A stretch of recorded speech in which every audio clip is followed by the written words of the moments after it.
YouTube friends and family, I'm a survivor and thriver here.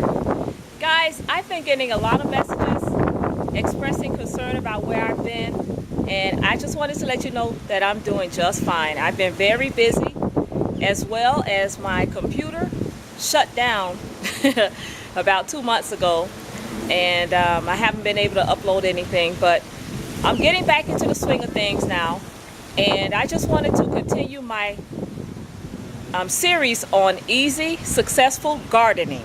Okay, now guys, I think this is part 3 of my easy, successful gardening series, and for this part of the series, I'm going to show you how I prepare my soil, my growing medium, for my seeds that I plant inside of it to grow. So guys, in this video we're going to get our hands dirty, but for the first thing I want to do is show you this. I want to show you all the ingredients. I use 6 ingredients, and these ingredients, guys, are better than anything that you can buy out of the store. They're going to try to sell you all kinds of different mixes, garden mixes to start your garden with, but you don't need that. And these ingredients, these 6 ingredients, go a long way. This ingredient here is the part that I put on close to last. This is called rock dust, and this is the brand that I use, Gaia Green Glacier Rock Dust. I'll get back to that after I finish showing you which other ingredients I use. The second ingredient is perlite. I got this perlite from Home Depot, Epsom salt from Walgreens, the peat moss. This is peat moss, sphagnum peat moss, and I got this from Home Depot. This bag here is garden lime, Home Depot. And I just have a couple of tools that help me with mixing my mixture up. This is a number 10 can. This is a 5-gallon bucket. And this is my compost that I'm using.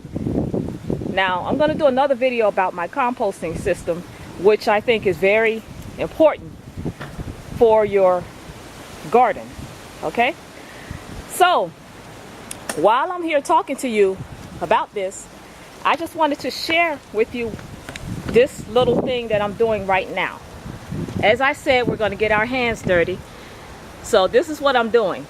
In this container here, this 5-gallon, 55-gallon blue plastic container that I've cut in half, and I have holes in it for drainage, I had my garden mix from last year. I grew some amaranth in this particular container, so it's all died out now and it's time for me to grow something else. So I've decided to grow garlic in this container. So this container, since it's already had the gardening mixture in it, this is what I'm doing. I'm taking loads of my old garden mix and putting it inside of this little strainer. This little strainer I got from Office Depot, and it's very good for straining out undesirables for your potting mix. Okay, so because the amaranth that I was growing has been in this container, and I'm going to use the mix again, I want to take out all of the undesirables. And this little screen, like I said, I'm going to put the link to it in the show more section in case you guys want to get one. I find it very useful. If you can see in here, these are all the undesirables. All bits of root, all kind of undesirables in there. So what I'm doing is taking it, and you see this little blue container here, this potting container. I'm just putting the undesirables in there, and all of the good stuff goes into the wheelbarrow. Okay? So because I'm reusing this soil from last year, I don't have to spend extra money. All I have to do is condition it and add a few ingredients that I have over here. Like I'm going to add a little bit of all of this. to my mix, and therefore I could reuse it. Now I'm going to bring this in closer so you can see. I've been straining it in here, and if you can look at this, all of this nice good soil is in here. And something that you might want to get, guys, are these gloves. You can get them from Home Depot. I don't know the name brand, but they're very useful. You don't get a lot of dirt under your nails with these gloves. Okay? Well, guys, these are the ingredients. Like I said again, I'm going to show them to you again. If you Google the name for the rock dust, you'll find it.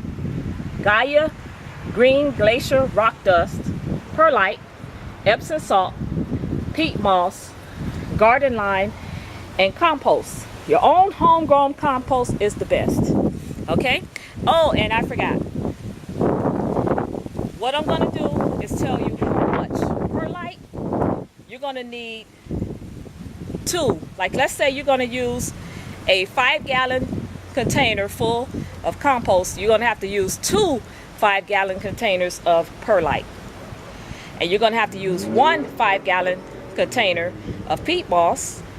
Garden lime, you're going to have to use one of these number 10 cans of garden lime in your mix. And there you go, guys. And something I forgot to mention is this. The reason I use this rock dust is because our soils, they're not very mineralized. This brings minerals back into the soil, therefore producing much sweeter, nicer grade type of fruit and vegetables that you're growing. So when you're finished with adding all of your mix together, you put you a nice thick layer, I would say a 1/2-inch thick layer on top of everything before you plant your seeds in. You plant your seeds in, you put a nice covering of compost on top of that. You put your mulch on top of that, and you set it and forget it. Make sure it's watered, you know, maybe once a day, not too much watering, and you're on your way, well on your way to an easy, successful, very successful garden, guys. Any questions, comments, you know, they're encouraged to go to the bottom, and just wanted to share that with you guys. So you know how it goes, guys. If you want to be like me, I'm a survivor and thriver out.